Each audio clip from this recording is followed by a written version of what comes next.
Hey, happy Winephabet Monday, everybody, and happy new year. Debbie and I are so happy to be back here in 2021. You know, we did take December off. I think everybody needed a little break in December, but you know what? We are coming back to you with a bang because we have Craig Camp with us of Troons Vineyards, and I mean, both of us have had the opportunity to meet Craig in real life. And you know what? He's an incredible guy. But beyond just being an incredible guy, he is so knowledgeable.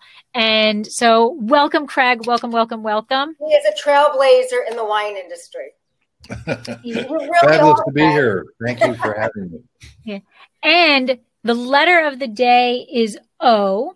And Debbie and I decided we were going to do orange wine, and there was nobody else. Craig was the first person we reached out to. We knew that was who we wanted to go to. So, Craig, why don't you introduce yourself to the probably few people who don't know who you are? Well, I've been doing this for a long time. I'm well into my third decade in fine wine. I originally started an importer and distributorship in Chicago in 1980, and we imported Burgundies and then all the wines of estate wines from France and then Italy and then California. We were the first to focus on small estate production wines. So we were at that time that was innovative. Now there's all sorts of people doing it. It's well established. Then I sold that company, and I spent 3 years in Italy studying winemaking, and then came to the Willamette Valley, where I did a transition of a winery from, it was called Chateau Benoit, to Anami with new owners, and then followed that up with a decade in Napa Valley at Cornerstone Cellars, and since 2016, taken over the project here at Troons Vineyard in the Applegate Valley in Southern Oregon, where converted the property to biodynamic agriculture, and focused on total replanting project, and then focused on the wines of the varieties of Southern France. So very shortly, we'll have just over 50 acres planted of biodynamic French varieties. So it's an exciting project, and the first wines, our first biodynamic wines, are just coming out now as we speak. You have some of them with you today. We do. Deb, you want to introduce yourself? I'm Debbie Giaquindo. I'm known as the Hudson Valley Wine Goddess. I'm a wine blogger and wine writer. I'm also author of Tapping the Hudson Valley, which is a book on day trips and weekend itineraries visiting the Hudson Valley wine region. And hopefully this spring, after the day I've had today with planning board issues, we will be opening. We had closed Kitchen 330. Our lease was up in Stone Harbor. And we are going to be opening a restaurant called Trio, North Wildwood, in North Wildwood, New Jersey. I think that's it in a nutshell. And I am Lori. My husband and I own Dracaena Wines in Paso Robles, California, where we focus in on Cabernet Franc. We are excited to be releasing this vintage, our very first Chenin Blanc. In addition to owning the winery, I am a WSET Level 2 graduate, champagne specialist, sommelier service, and I always forget something that Debbie always reminds me, but it really doesn't matter. The longer we're in lockdown, the longer I just keep going back to school. Champagne specialist. No, I actually remembered that one this time. Champagne specialist. I said that one first so I wouldn't forget it. I didn't say any of that stuff. So anyway, we are here today to talk about orange wine. And we are very excited. And so Deb, do you have your, yes.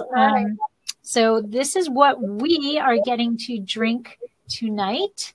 Okay, so it is Troons Vineyard, and it is Amphora Amber, and it is an orange wine of Vermentino. And now the second best sound ever, because the first sound is the pop of the cork, but the second best sound is pouring the wine. Oh my gosh. Looks beautiful. What Look it at is. that. It is beautiful. And I've got to say, Vermentino I love Vermentino, and it's not very easy to find. So now to find an orange Vermentino, I'm very excited about. So, Craig, I don't know if you have a glass. Do you have a glass with you? There we go. Awesome. Cheers, So guys. all together, slancha. And I'm going to start this video, hopefully.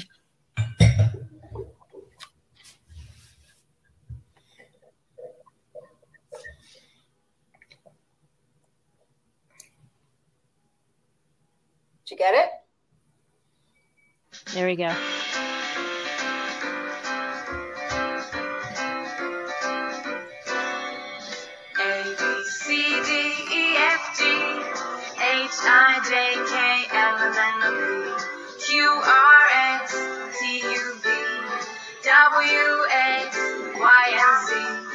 Now I know my ABC. Next time, won't you sing with me? I don't know. We're back to technical difficulty in 2021. It worked. It worked in November nicely, and now we're back to technical difficulty. But This is amazing. That's all. I think It's amazing. But the Craig, nose is amazing. let's go and orange wine. A lot of people don't know about orange wine. They don't understand orange wine. You know, they think maybe it comes from an orange grape. So does the TTB. That's not surprising. How do you get the orange in there? How do you get the Squeeze them in. We grow bottles on the trees. So I do think that's a great place to start. Let's do exactly what is an orange wine. What makes a wine an orange wine? Well, it's interesting because, you know, what you're doing is you're making a white wine just like you do with a red, which is the original way they made them. And, you know, in the millennium past, before the advent of destemmers and all these things, is they would just ferment everything together. And the reds and the whites would have been made the same way. And so there's a big difference between those wines and what we do now, because just this advance of viticulture and technology has made orange wines a much more elegant, refined wine than they would have been in the past. Certainly, you know, the country of Georgia is certainly where the tradition mostly comes from, that still lives today, and they still make them in amphora, like the wine that you have in your glass. So the thing when you're growing for orange wine is, yes, you're using a white grape, but the difference is really made in the vineyard, as it is for most things, because what you're doing is you have to farm like you're making red wine.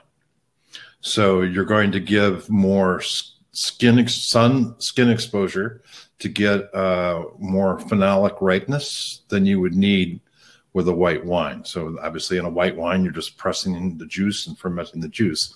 And so you're missing all those elements in the skins. When you're making an orange wine, you're skin fermenting. So you need those phenolics to be ripe, just like they would be in a red. So you really need to select the portion of vineyard you're going to work with, and then farm it right from the beginning in a manner very similar to making a red wine. So do you leaf pull more, yes, or do you let them hang longer on the vines? all of the above. All the above. Yes, yeah. So you're definitely pulling more leaves to get, you know, that more skin exposure onto the grapes themselves, and then and harvesting later. So these grapes are harvested a good 10 days after the other, you know, the Vermentino for the white wine would be. So it's a learning process. When I first came here, we had some Riesling, which I'm horrified to say to somebody in New York where they make good Riesling. In our climate, you know, the first year I wanted to, so let's make a dry Riesling, and it was awful. I hated it. But what it had is a lot of there's a lot of tannin, a lot of these phenolic flavors. So we had the vines, and I said, well, let's try it to make an orange wine, a skin contact, and that was our first try in 2017. And we're really pleased with the results. But what you're seeing now is that accumulated knowledge of those years of development where we understand how to work with the grapes in the vineyard. As a biodynamic winery, obviously there's very little we actually can do in the cellar. There's no additives, there's no enzymes, none of these things. So it's getting the grapes in that proper ripeness. Now, we're very fortunate here in Applegate because of our ripening cycle is quite unique. So we're in between Willamette Valley and Napa, basically, in climate. But we're warmer and drier than the Willamette Valley is, but our growing season is much shorter than Napa. So while we have a lot of warm days like Napa Valley does, because of our altitude, we're at about 1,400 feet, we get very late bud break, and so the season is compacted. So, but we make that up because at the solstice, the longest day of summer, we're getting over 70 minutes more sunshine per day than Napa does. So, and we don't have any fog at this altitude in this climate. It's dry as a bone here. It's like 6% humidity in summer. So like Paso. It's like So yeah. But then what happens is in the fall, it reverses where we get very, very short days. So it's still relatively warm, but those really short days bring photosynthesis almost to a crawl. So we can let that fruit hang without the sugars accumulating too much, so it slows sugar accumulation, so we can let that fruit hang without the alcohols getting too high, and then let the phenolics and the skins and those flavors ripen completely without getting an overly alcoholic wine. And so that's I think that's what you can kind of see in these orange wines is we're able to get those tannins ripe. But without getting an overt, a higher alcohol level than what you would want. So can you explain to people, because some people might not know what an amphora is? Yes. Okay. So our orange wine program we actually make two orange wines. One is called Kubli Bench Amber. We are on the Kubli Bench. It's a bench above the Applegate River.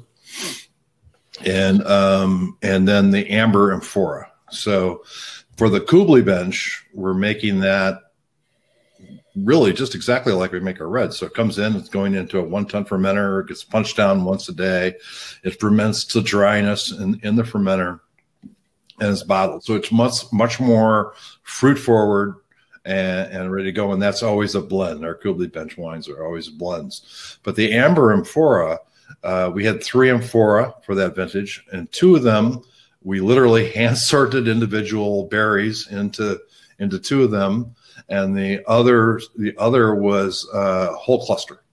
How large are these vessels?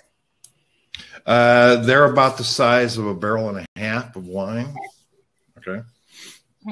So I mean they're about they're probably 4.5 feet high. Wide. They're heavy. They're forklift material, especially with grapes in them.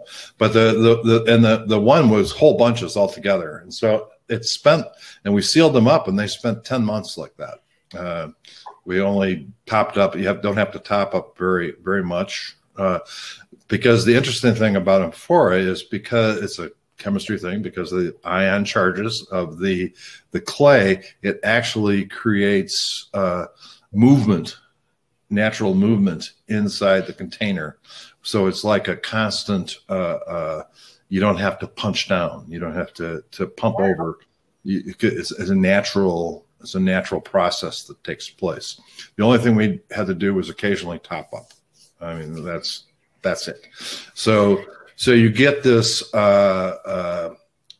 unique oxygenation, and then this character from this natural movement of the juice.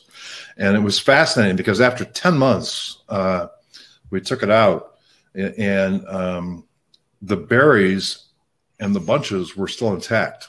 It was amazing. You could pick up a bunch of grapes, and it was fully intact. And it, the fermentation occurred within the berry. So you get almost like a carbonic maceration to start with. Then it goes into, of course, alcoholic fermentation in there. But the interesting thing I think about amphora, and we're making actually a white wine now from Vermentino in amphora too, is this textural component that you get. You get this unique, I call it, it's like a smoothness that runs. It is. Through the palate from the front to the back. Yeah. And so, it's like most fermentation vessels, you're looking for a certain effect, so for stainless steel, you're looking for this neutral effect, neutral reductive effect. For with oak, you're either with old oak, you're looking for the oxygen and the lees effect. And with new oak, of course, you're looking to add those flavors to the wine. With amphora, I think what you're trying to add is a texture. Is this texture that runs through the palate, because you see that, I think, in all wines that are fermented in amphora. So, Craig, another big thing that is happening in the wine world is concrete. So, how does the clay in the amphora, contrast to what you think a concrete would do? Is it similar? Is it? Well, I think they're all unique. Concrete obviously is going to have a much more temperature control as a major aspect. Obviously it takes a long time to change temperature in a concrete tank, but you're going to get that I think a similar oxygen characteristic. I mean, I would like to buy some concrete, but it's like all things, it hasn't hit the budget yet.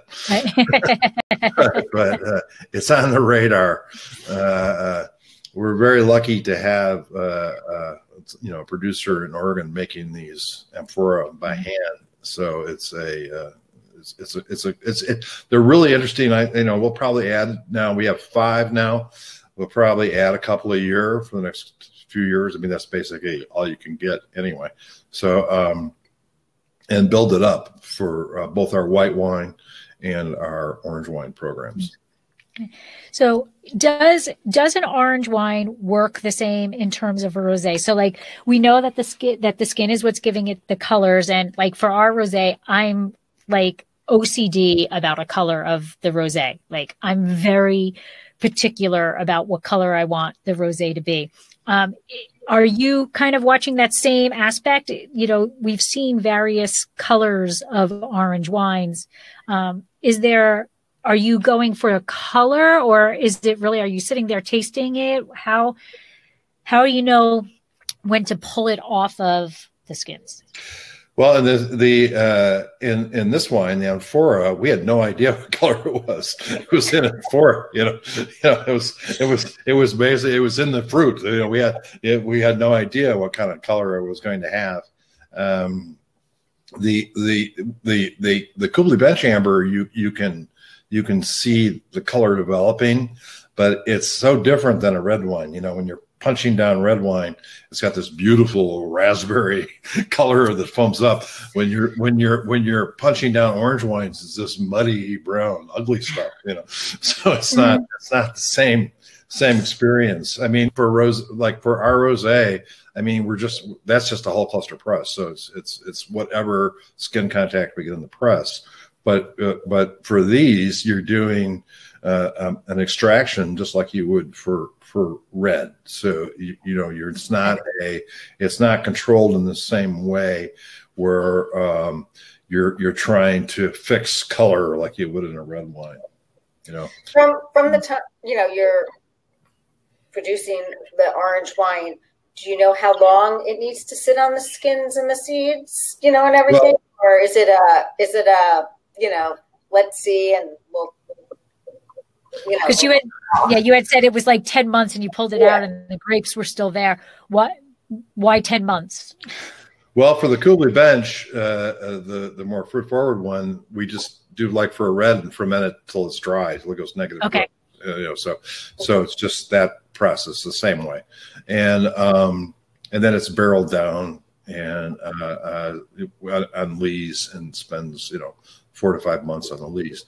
For the amphora, it was that was our first vintage with the amphora, so I guess it's an educated guess. But also, I mean, we did 10 months, frankly, because we were getting ready for harvest then. So we actually pulled this out just before harvest, and so we're pulling out. It's a weird because you're bringing out your press before you picked any fruit. A good dry run for your press, I guess. So, but of course, we wanted to make another vintage, so we needed to take the fruit out. Clear the space. To clear the space to make for the next year, but I'm pretty satisfied with that. I don't know, but I mean, we have no intent to change that this year, even though we have more really comfortable. How expensive are they to purchase? Amphoras?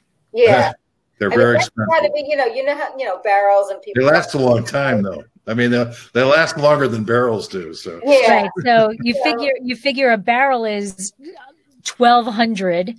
Right. And you get one real use out of it if you want new, and you get 2, maybe 3.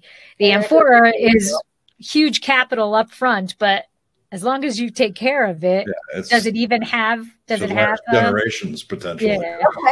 Okay. It's like concrete, although it's more breakable than concrete. That's the one thing. It's a great source of paranoia for who's ever driving the forklift. I'm sure.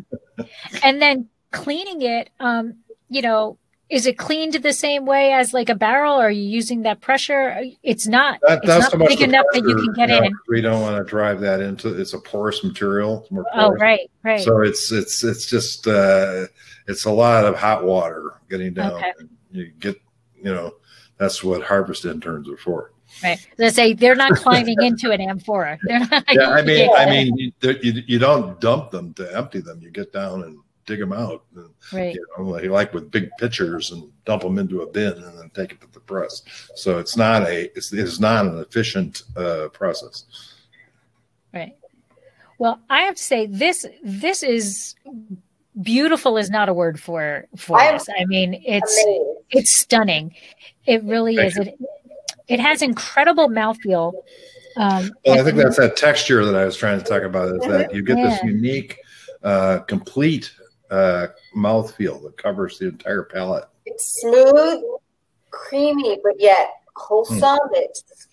It's just now everything. Why Vermentino? Are there certain grape varieties that are better to create an orange wine than other varieties? And what are you looking for in a grape variety to decide, that's a good orange possibility? Well, Vermentino's got relatively thick skins for a white variety. And I think that's a key because like with red, a thicker skin variety gives more color, more flavor. It's like comparing Cabernet Sauvignon and Pinot Noir. You've got very delicate Pinot with a thin skin, and then the thicker skin Cabernet, which has more depth and power. So it's the same situation. I mean, if you taste Vermentino, it has kind of this little. A white wine made from Vermentino, it'll have this little bitterness that runs through it, which is part of the characteristic of Vermentino. And that comes from those skins. Even a brief skin contact on the press, you're going to extract some of that. So for me, it was ideal for making orange wine. We've also had really good results with Viognier. We're very excited about Viognier. Again, a thicker skinned variety. And it just produces this range of really complex flavors. So you're looking for that. You want something that's not just that actually has some depth to the skins to add to the wine. Otherwise, you just end up with kind of a thin, bitter wine, I think. Okay. And then I actually have, I got a question from Michael. He is a true red wine lover. So orange wines are, I guess, a little bit out there of his comfort zone for him. What can you tell him, as a true red lover, why he should give the orange wine? He wants to know why he gives an orange wine a try. Well, from my perspective, I like different wines, different things. But I think the interesting thing about orange wine is because it has some of the same tannins and structure as you get in a red, that you can serve it with many of the same dishes. It's a really incredibly versatile wine. You could have it with almost anything. But say if it's a hot day and you're grilling outside with having some steaks, and it may That's be exactly what he's doing. a little over the edge for a big red, that an orange wine that you would serve cooler, but would still give you structure is a really interesting option, I think. I find, and this is a true testament to it, it is not a light wine. It is a full-bodied wine. It is coating your mouth, and it is, it's not one of those acid bombs. It's, you're not drinking a New Zealand Sauvignon Blanc here. You're not getting, it is, in my opinion, a white wine for a red wine lover, because it is full bodied and silky. I mean, I took one sip of this and I was just like, wow. Now, I will say that there have been in my past some orange wines that go on that funky side. Yeah. And I don't know if that is old. I don't want to say old school, because orange wine is old school. But a different version of a winemaker's thought process of it. This is not funky. This doesn't have that what am I drinking? This is full-bodied, just exceptional wine made. It is not like, I've had some orange wines that I'm like, all right, this might be technically not sound wine. This is 100% sound wine. This is beautiful, and it will stand up. Yeah, it will stand up to your meals, Michael. It will stand up to what you are typically serving on your barbecue table and your other meals. Yeah, I mean, these certainly qualify with what would quote unquote be called natural wines, which is an unfortunate name, but that's what we've got. So you're talking, these are extreme, it's everything in Troon is all native yeasts. There's no additives of any kind. The only additive we add is a very low dose of sulfur prior to bottling. So these are going to be, for the geeks in the crowd, about 30 parts per million or less. So very, very low. And the problem, I think, with natural wine is, first of all, if you're going to do minimalist winemaking, you need pristine fruit. You can't have fruit that has a lot of issues, rot and molds and things like that. So we have an ideal climate for that, with a very low humidity. We have very low disease pressures.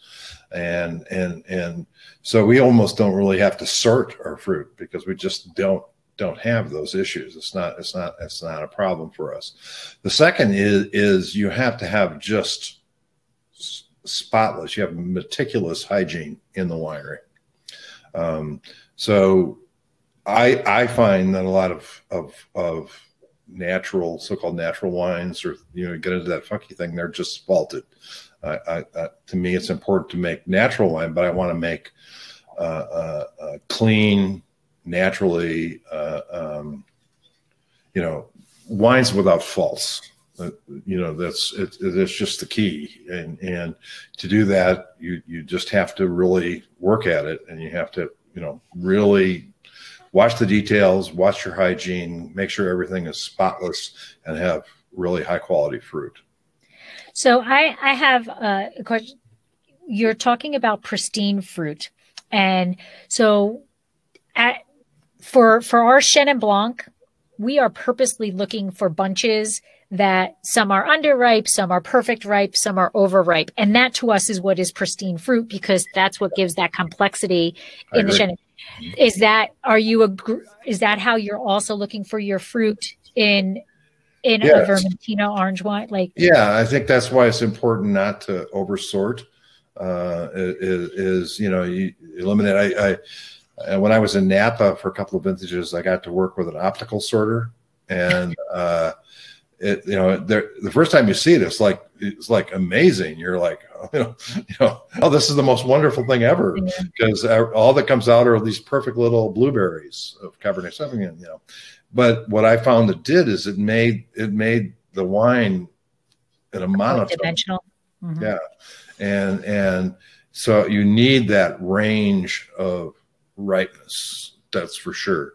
I don't think you need, with Chenin, you may want a little, I don't know what style you're making, maybe you want a little noble rot in there to make. No, we don't want noble rot. So whatever, but, for what we're doing, we just don't want any of those things, but we want, so it's a natural, yes, that's a really great point, is that you want that range of ripeness, so we're not going through and picking out every other bunch. So Karen has a question here, and she read on the Kublai bench amber label that it's 74% Riesling. Would that provide the fruit forwardness in that flavor? I think it's the Viognier actually that really does it in that wine. The Riesling is really quite structured. It's surprising when you do it for the first time. That's another thicker skinned variety, and that is actually, we're picking that at the same time we're picking our last red varieties. This comes down this time, and so it's got a lot of structure to it, a lot of depth. But I think the Viognier really adds this charm and floral aspect to it that I think is really attractive. So going back to this wine, there's so much information on this label. So on the back it has Biodynamics certified winery. So can you explain, because from my understanding, that is a lot of regulation, certification, paperwork to get that regulation. So can you just kind of explain a little bit about what is required to be able to put that on your label? Okay, so Biodynamics, first of all, it's a whole farm concept. You're treating, the idea is to treat the farm as one organism. So we're looking to through a range of biodiversity is a real important aspect to that. So we have now we've just planted over 200 apple trees, 20 varieties of apple cider, French apple ciders, apples. So we'll be making a cider. We do we're adding, sheep and chickens, and we're producing over 220 tons a year of biodynamic compost right on the property. Our next door neighbor is a organic dairy, which is a great asset. Yes, great asset. And we've got, now we're doing a 2 acre vegetable garden. I'm working on a 4 acre plot of grains to work with a local brewer to make beer. So the idea is to have this whole range of interactions that create a natural environment, and it's really focusing. You're focusing on I call it's like a probiotic, program. Everybody's into probiotics now. You go to the drugstore and buy your probiotics. What we're doing is creating probiotics for the plants to build up that natural system in the soil, so they can take nutrition from the soil naturally, without the addition of any other nutrients and things like that. So, I always think, people were really arrogant. We think we know more about growing grapes than grapevines, and that's not true. What we have to do is let the grapevine do its job and help it along, not try to tell it what to do. So that's really biodynamics, is you're creating this natural system. And that's Demeter is the name of the organization that controls biodynamics. So you have to go through a certification process, where lots of paperwork, as you mentioned, and on-site inspections, and tracking through, and so that you're following all these pillars. So we're also organic certified, which is just part of, if you're biodynamic, you have to be organic. So it's, you might as well do it anyway. But now we're also pursuing this new certification, which I find really interesting, called Regenerative Organic, which I think is kind of a combination of biodynamics and the organics. But organic certification, they're basically telling you what not to do. Don't do this, don't do that, don't put this on, and everything. Where biodynamics is a kind of this more proactive, build your soils, regenerate. And then this new certification also builds in a social welfare aspect for your agricultural workers and things like that. So I just think it's important to make that commitment. It's a wonderful goal for the team to have, to achieve these certifications. I think it brings you together as a team to think in different ways. And we've always, you always talk about biodynamics with the soil and the plants, but I really feel that one of the biggest aspects of biodynamics is the change it makes in the culture of your organization and the way people think. It changes the way they work with each other and about it. So yes, it's a big deal, but I think it's important. And I think we decided to do the certifications because I think the consumer needs to know. That's just a way for them to ascertain that the product they're buying is in alignment with what their values are. When you began at Troon, they were not biodynamic certified, no. Right? So that was basically your thing. So it's almost like you can drive through vineyards and you can see which ones are. Yeah. So how was it like living? It's one thing, when you see a picture, but like you're living it day to day. How did it feel to see all your hard work? Because it is hard work. To be hands off is hard work. To see the progression and to see the soils come to life and the biodiversity that is growing within those soils. It's incredibly rewarding. You go from when I came here, it looked like the vines were planted in concrete. It was just this, and for decades of industrial agriculture had really killed everything, and there were no animals in the property, no bees, no birds, but now it's the property is filled with life, and I think that's the exciting part. There's bees everywhere, there's worms, there's snakes and bats. The property. Yeah, no, it's a totally, this is where regenerative is such an important word, and is perhaps the most important word of all, because to make a successful farm, you have to put back more than you take out. It's really that simple. And you can't use chemicals to do that, because a plant has a natural system to get nutrition from the soil. And if you take that system away from the plant, it weakens that plant. And then the plant becomes susceptible to all sorts of other diseases. And that's what I saw here. We had all sorts of trunk diseases and things like that we've really been able to knock them back. and make a difference in the health of the vine. I mean, you not only can you see it, but you can taste it and see it in the fruit and even in the chemistry. A real interesting aspect is we look at our fermenter chemistries now, and the change is just staggering, really, as to how much healthier the fruit is. So it's really exciting process for us. But that's the ultimately rewarding thing, is to see the farm come back to life and a natural system reestablish itself. And then of course you make better wine, which was the whole point to begin with. That's in the thought process of the vine itself being healthier to resist their immune system. Mm-hmm. Is better if they're healthy. You're honestly the first person I've heard, and all the people we've talked to about biodiversity and, regenerative, you're the first person who has actually said, mentioned it in that realm, that, if you're a healthier person, you can fight off, different diseases. Right. If you're a healthier vine, same thing.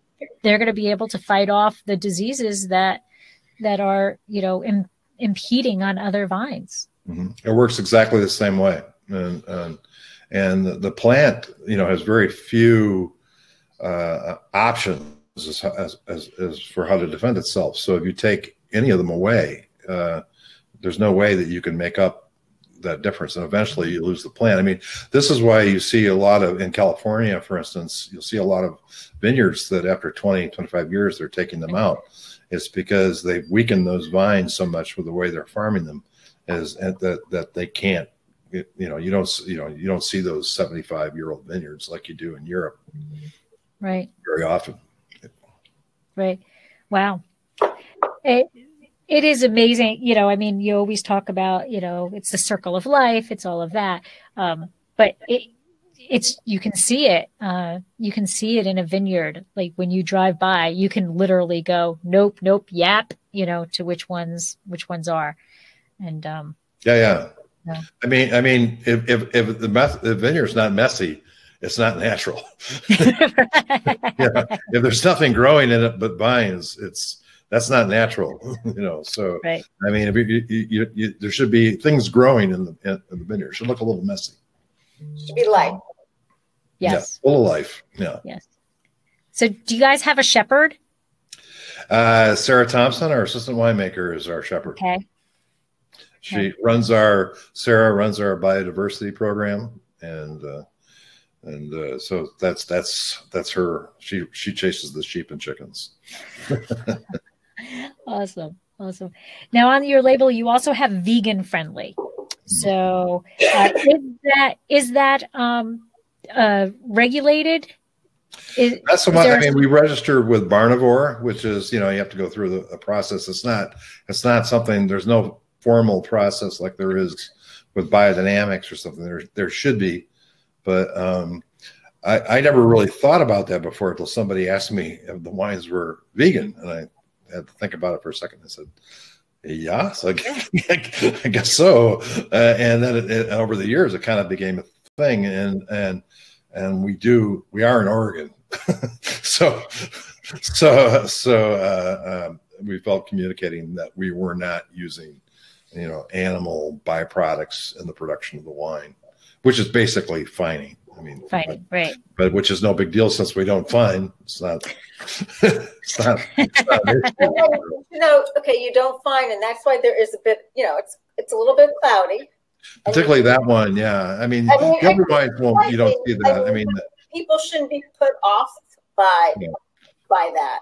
That's part of the orange wine. It's just that's a really minimally handled wine, so it's going to have that characteristics to it. I mean, they're all unfiltered, So Craig, what would you pair with this particular wine?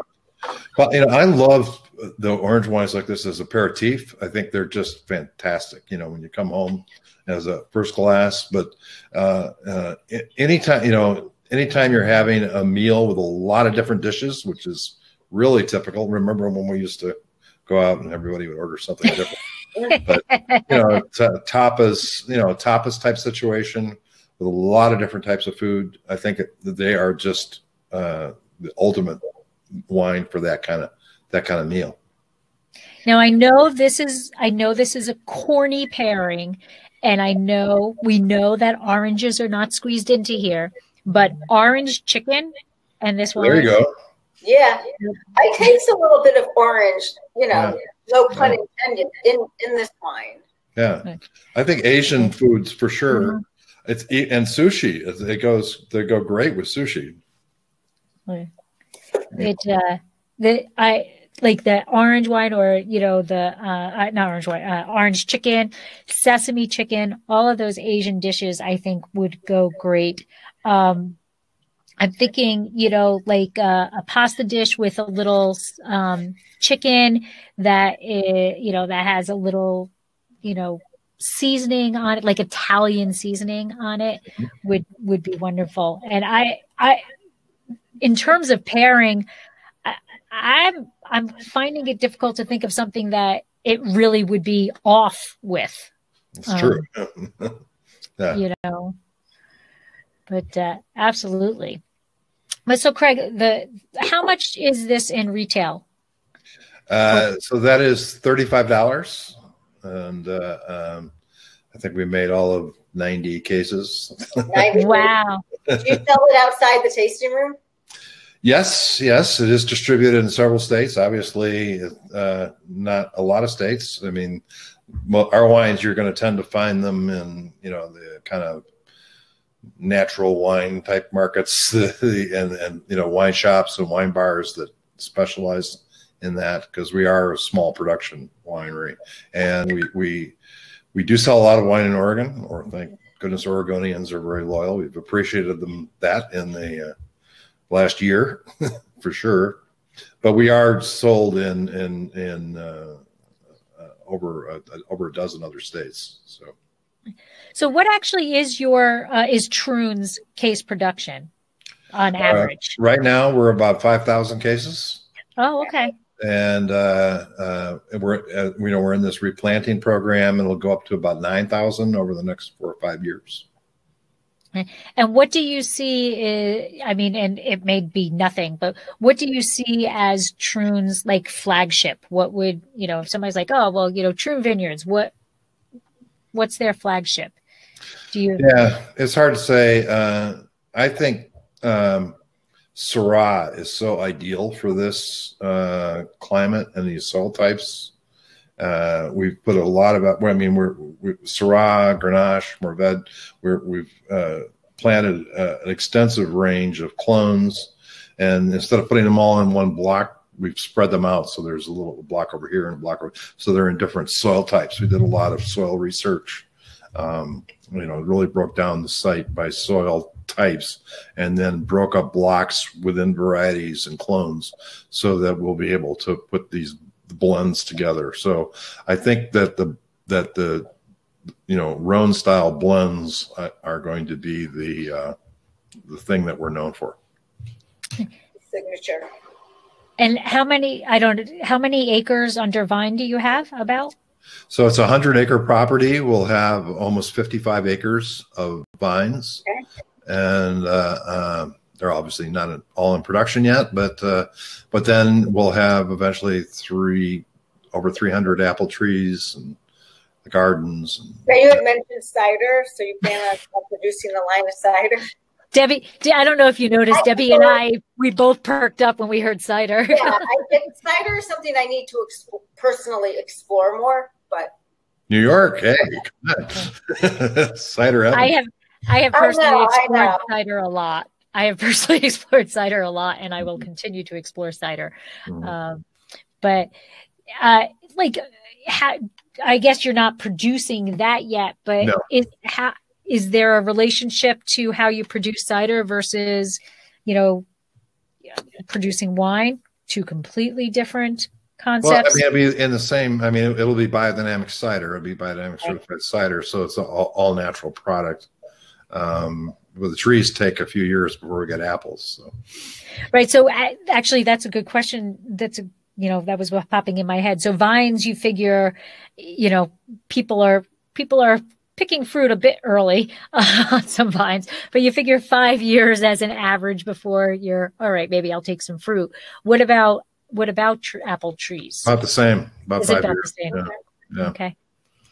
Before you get to a commercial, I mean, like we've got some vines that'll be 3 years old this year. We'll probably get a little rosé fruit off of them or something like that. But obviously, it's a slow motion business.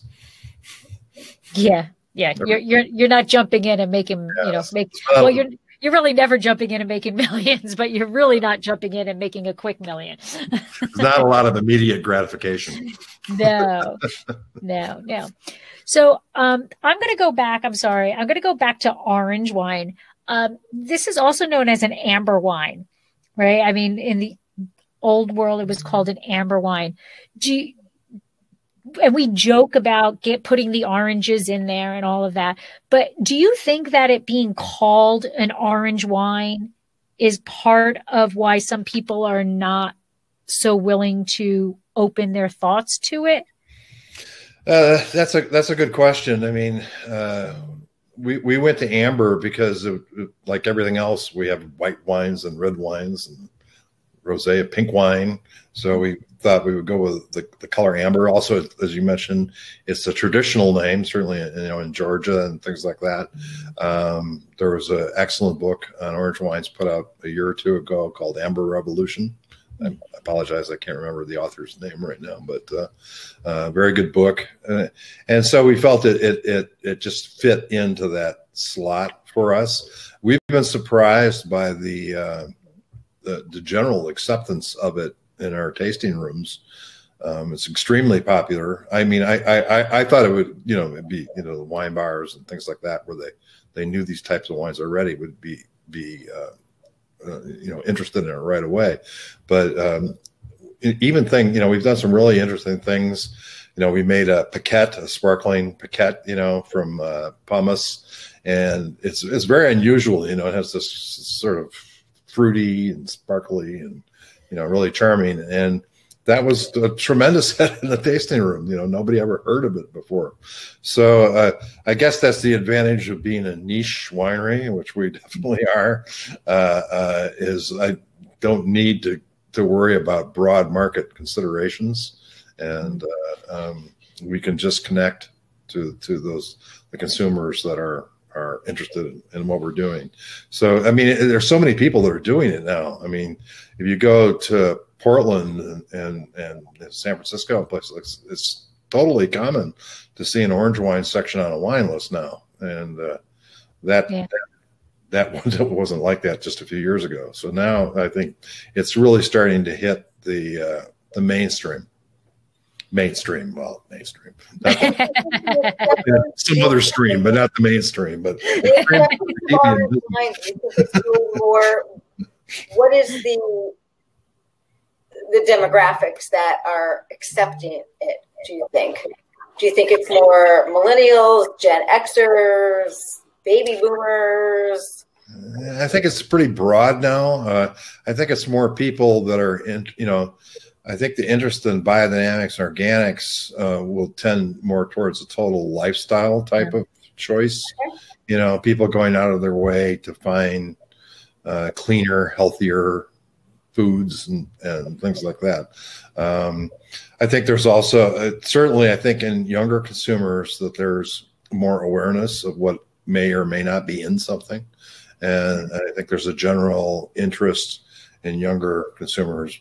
I'm not sure where that alphabet falls in the X or Y or whatever, right. But that are open to it. So I mean, you go into some cities and where, especially where they have these smaller wine shops and things that focus on these types of wines, and they sell a pretty broad range of consumer. I'm pretty impressed, but it's definitely the more adventurous consumer. I mean, we're not going to go into the main grocery store distribution or anything. Right. Although I guess some of the bigger companies are actually doing that now. So with an orange wine? Yeah. Mm-hmm. Wow. I was like, I can't imagine going down to my local Save Mart or Vons and, well, although I will say probably, and this is horrible for me to say, but if I'm finding an orange wine in Save Mart or Vons, I'm probably going to turn the other way. I was thinking the same thing. I'm guessing it's not being made in the same care and quality that this wine is being made in. I think that's a fair bet. But anyway, I'm just kind of scrolling through the chat. If we have any, we're almost at our hour, so I don't know if we have any. Time flies when you're talking orange. Yeah. I know. I don't know if anybody in the chat has any other questions, but or Deb, do you have any final questions? This is a home run. Thank you. It's not a home run. It's a grand slam. Many orange wines, but this really has hit me like home run. Yeah, I think it's really representative of our style of winemaking, and that you can make interesting natural wines that are clean, commercially made, viable wines. They don't have to be weird. Right. And when you say clean, I mean the whole experience with the wine is clean. Yeah. And the mouthfeel is just beautiful and elegant, and it's incredible. It really is. And the more you smell it, the more aromas you get. And I had it. I put it in the fridge and I pulled it out about a half an hour before. So I had it in for like 40 minutes and pulled it out a half an hour before. And I have to honestly say, I made a mistake. It was actually too chilly, and it was still beautiful. It was still beautiful when we started this, but now it's warmed up, and the aromas have just gone through. There is orange, Mandarin kind of, but there's an almond. I forget what the fancy word is for the almond, but it is truly beautiful. So I'm going to tell anybody who purchases this wine and drink it, you're ruining it if it's cold. I think just like you'd serve a Beaujolais or something like that. It's just cool. Mm-hmm. So Craig, Karen wants to know, can Craig elaborate on his offer to buy tours? I guess maybe on your website. Do you offer tours on your website? We have some VRBO vacation rentals on the website that are on the vineyard, and so I'm not sure. I don't know if that's what she means, but yeah, maybe if I put my glasses. We do tours if you come to the winery. You can make an appointment for a tour. Yeah. And actually, Craig, I was going to ask that now. So, we all are tired of talking about COVID, but how can people visit you currently, and how has that changed so that when we finally get out of this, how can they visit you? What can they expect? Well, currently we can't do indoor tasting. We can only do outdoor tasting, which, being in the mountains of Southern Oregon, can be not so great some days. But we have a pretty mild climate, but it's a West Coast climate. And in the summer, everybody wants to sit outside anyway, so it's not the summer. Summer was not a problem for us. Okay. But we do have, we have visitors all the time. It's just outdoors. Okay. I will get out there to visit you. You have to. No. I am going to. My customer at the restaurant, Rhonda, she's coming out next week. I'm telling her she's got to bring me home another bottle of this. Is she coming to the winery? Yeah. Oh, wow. Her father lives down the road. And Oh, cool. So, Craig, as we wrap it up, if you can just tell everybody social media wise where they can find you. And I'm just seeing Karen said that you wrote, does anyone want to buy tours of Troon Vineyards? That's what I just said. So I think it was probably a typo. Could be. I think it was a typo. But so do you actually, in in normal times, do you offer like walking tours of the vineyard and Yes. educational tours? Yeah, in the summer when the weather is, right now it'd be too muddy to go out unless you bring your hip boots. Wellers. But in the summer we have a range of tours we do, and biodynamic education, and just vineyard tours in general, cellar tours, the whole thing. And those are usually posted up on the website in April. So tell everybody where they can find you, Troon Vineyards, and your blog, because your blog is awesome. Incredible. Yes. Thank you. Well, you can find troonvineyard.com. I think you'll find a lot of information there on the winery, and you can find me at Twitter at Craig Camp, and at craigcamp.com for my blog and various other musings. And I'm on social media as Craig Camp everywhere. So it's easy spelling. So. Well, thank you so much, Craig, for thank you. joining us and educating us, and it's just been wonderful. And I can't wait for the day where I can see you in person and hug you. Yeah, that's what we're all waiting for. Goodness gracious. 2021. Yeah. Hope so. So thank you very much, Craig. Thank you for everybody who joined in the chat and the conversation. And Deb, next month we have Petite Syrah. We are doing Petite Syrah from Susan Valley. So we will be looking forward to that. So and you can register for that at winephabetstreet.com. Pull down register for the webinar and click Petite Syrah. Awesome. So thank you again, Craig. This wine is incredible, and Debbie and Debbie and myself keep adding where we're going to go together. So we are here. Chin chin. Slancha. Thank you.